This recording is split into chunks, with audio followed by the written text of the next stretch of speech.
Hey guys, people are asking what my opinion is on what happened the night that poor little Bella and Cece were murdered in what should have been the safety of their own home. Well, of course, nobody knows what happened, right? Because the only survivor in that family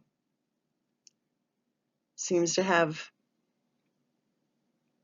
an issue, I think, with facing the truth. So what do I think happened? Well, grab a cup of tea and relax and listen to my opinion and think about it.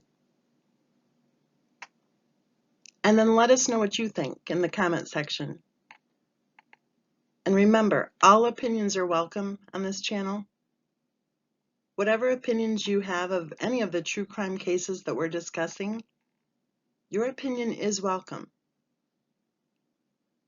What we don't welcome here are the online thugs who think it's cool to harass us for simply discussing a true crime case on social media. So this is what I think. I think that Christopher Watts' wife targeted him before they even met. I think she learned that he was someone who had a very good income, who was financially sound, and I think she decided that he would become her gravy train. When they met, he had excellent credit, he had a good savings account, and he made a really good income. When they met, she had already moved multiple times. She had already been divorced. What was she, 25 or something? No big deal. People get divorced. But I'm just saying, when they met, Christopher Watts had dated maybe one or two women at that point. Well, Christopher Watts' wife had already been divorced. She had already been sued. I don't know how many lawsuits there were, but she had already been sued. She was the defendant about some sort of money problems, right? And based on some of those videos that we've seen with her, I think you'd call it criminal history, she had a whole lot of tickets going on too, right? And who knows what else. She didn't go to school compared to Christopher Watts, who had set his sights on his career when he was young and he worked hard to achieve his goals. He completed his post-high school education and training, right? He also had a lot of friends when they met. Lifelong friends, good friends, decent friends. While at the same time, Christopher Watts' wife claimed that she lost all her friends because they couldn't deal with her health challenges.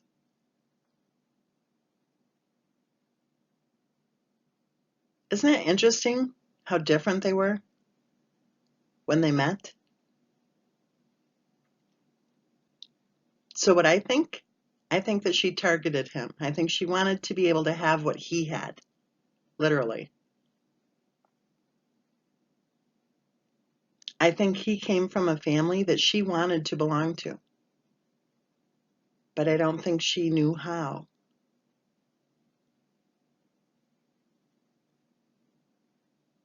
I think she chose to target him. And I think her reason for targeting him was about greed and laziness. I think she was a con.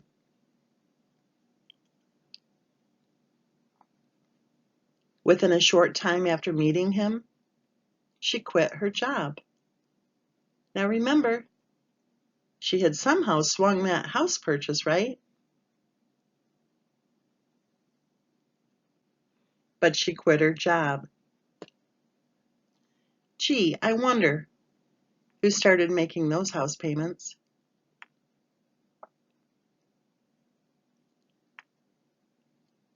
He wanted to have a big family.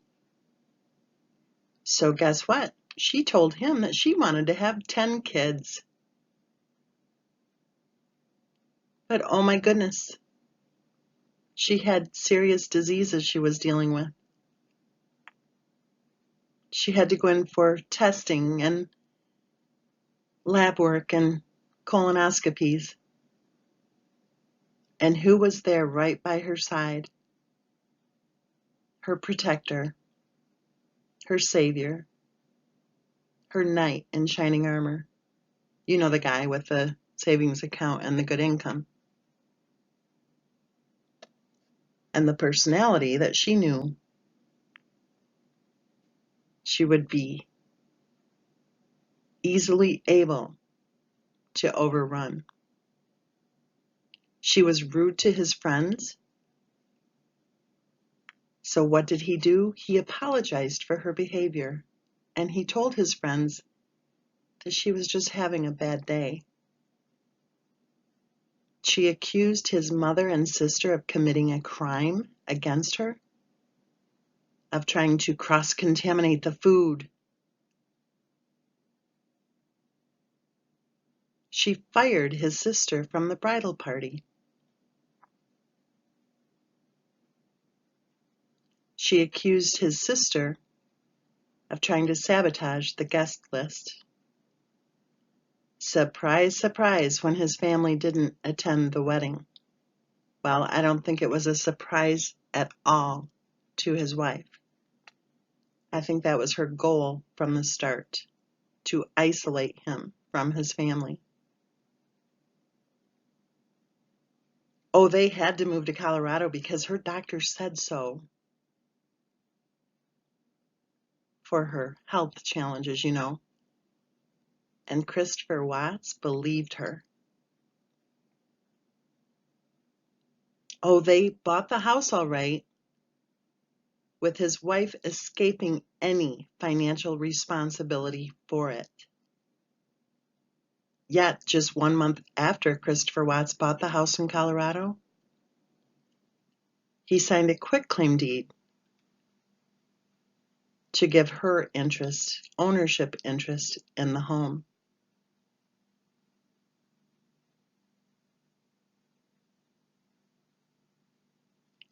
How many times did they either live with other people or did other people live with them? Isn't that kind of weird? But think about it. Think about the people they lived with and think about the people who lived with them. Think about whether or not Christopher Watts was ever in a position to be the man of the house.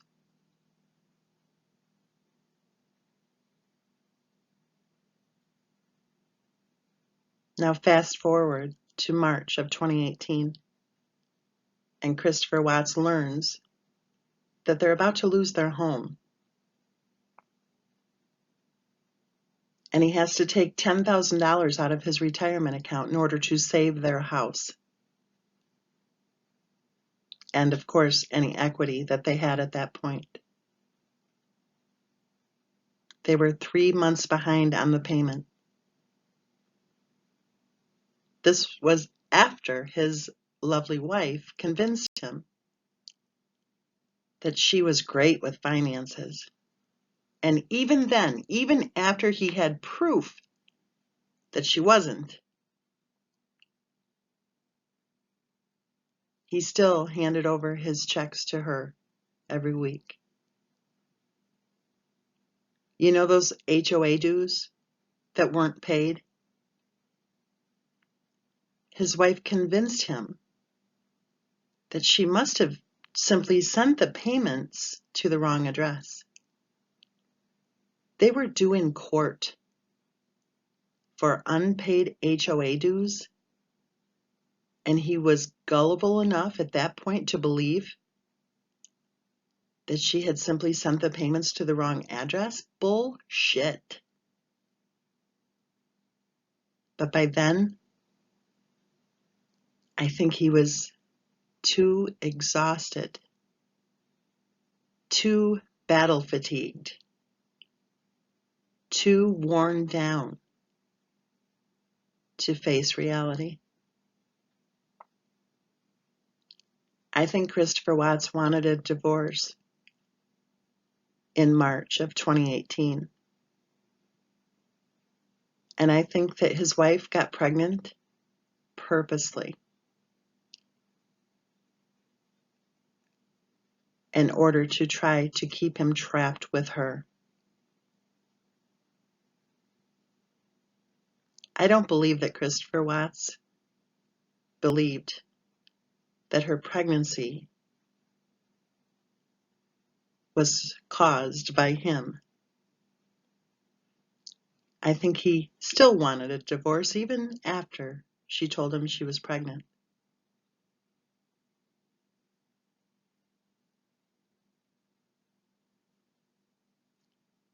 I think the reason that Christopher Watts didn't file for divorce while she was spending 5 weeks with the kids in North Carolina while he stayed at home in Colorado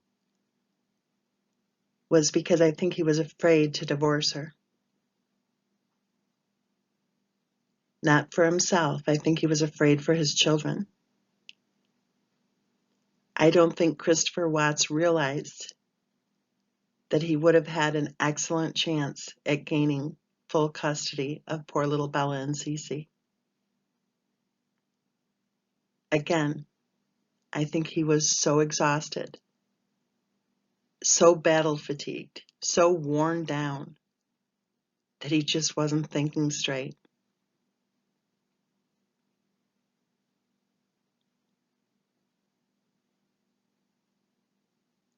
I think when she came home that night from her weekend party, and yes, it's a party. Save the, oh, she had a conference, oh, she had work, oh, she had a business trip. Bullshit. It was a party. It was a get-together. It was another opportunity to hang out with her fellow MLMers. And don't tell me it was free. Baloney. Absolute baloney.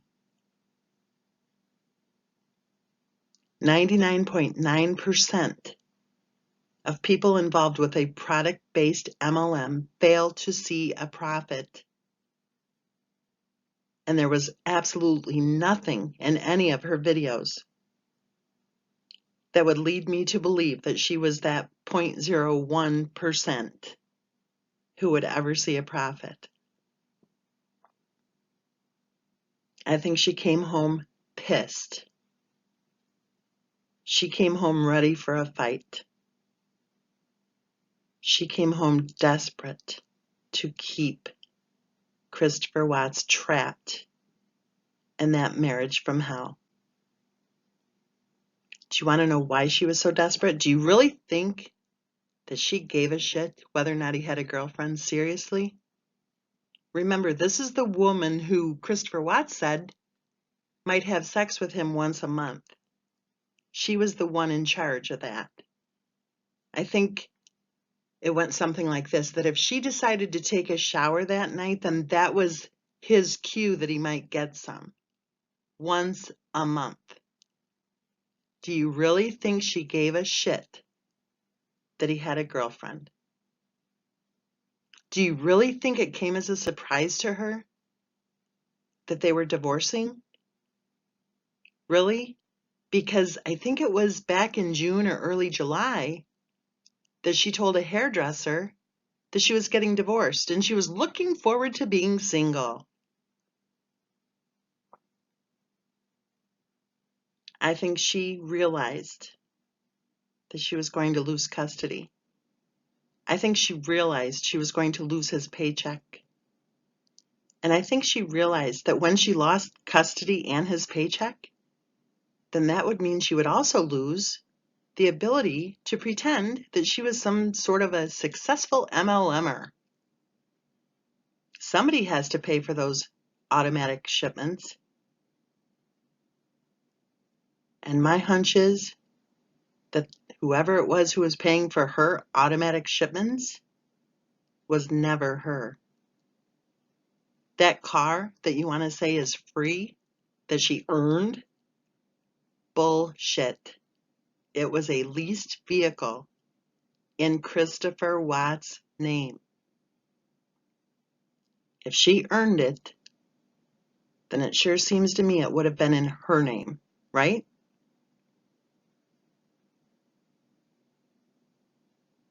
Do you think that she really had any income at all? I don't. I think the reason she went to North Carolina is because they could not afford daycare for the summer. And I think that they had to have the children in daycare.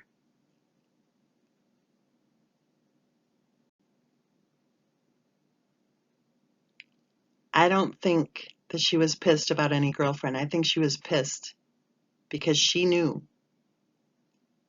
that her fake fairy tale fantasy, whatever, facade was about to come crumbling down. In fact, it was about to crumble the next morning. It was going to crumble right down the next morning when she was expected to take the girls to daycare. Have you checked out their bank balances yet? How was she going to pay for daycare the next morning, just hours after she arrived home? How was she going to pay for daycare? How was she going to pay for the house payment that was due? How was she going to pay for the HOA dues when they were due in court the next week because they were being sued for those unpaid HOA dues? She was out of money. And evidently, she was out of credit too. Because remember that hair care product purchase in the middle of the night that couldn't go through because her charge card was denied. She had no money. She had no ability to continue with her fake life. And she knew that when he left her, that it would even be more painful for her, because at that point she would have had to have admitted that he had been paying for her MLM crap all along. I think she would have also had to have admitted that she had some issues going on when it came to not only the way she treated her children, but also to her own mental health. And I think having the truth come out was what caused her pain and suffering in those last couple of days. Keep in mind, she had to take the kids to daycare, which would mean she would have to walk in the door and pay them somehow. And she did not have the ability to pay them.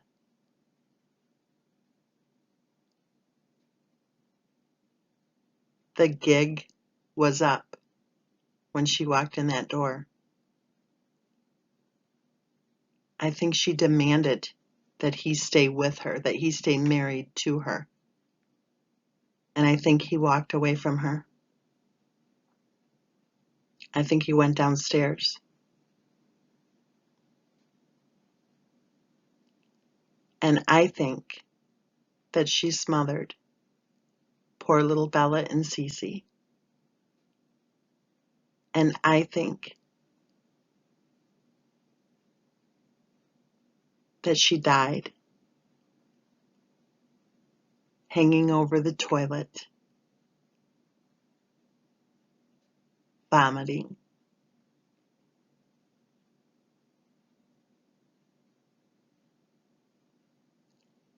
I think Christopher Watts left for work,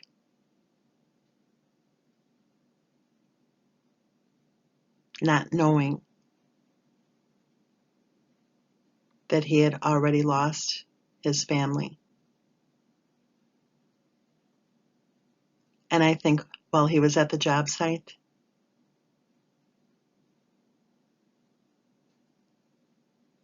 that the people who were covering up what happened showed up and broke the news. I think Christopher Watts fell to his knees and became physically ill, while the people who were covering up what happened disposed of the bodies. Why were there 2 shovels and a rake? 2 shovels and a rake? Think about footprints and tire tracks. And think about the shallow grave. I don't think Christopher Watts placed his girls, his daughters, in those oil drums. And I don't think Christopher Watts buried his wife's body either. And I think Christopher Watts has been in shock from that morning forward. I think he was told what to do and what to say in order to keep the secrets that somebody seems to be working awfully hard, even 1 year later, to keep those secrets hidden. I have been discussing true crime cases on social media and writing about true crime cases for 10 years. I have never seen the behavior and actions from other people attacking people who are discussing true crime cases and threatening us and doxing us and committing slander and libel against us. I have never seen any such thing as the attacks that have been going on for over 12 months straight, while people try to silence any narrative at all, but that Christopher Watts' wife was some sort of saint.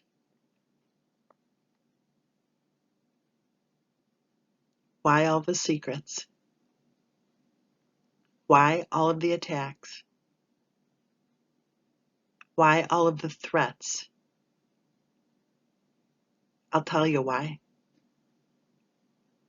Because I think that the people who showed up at that job site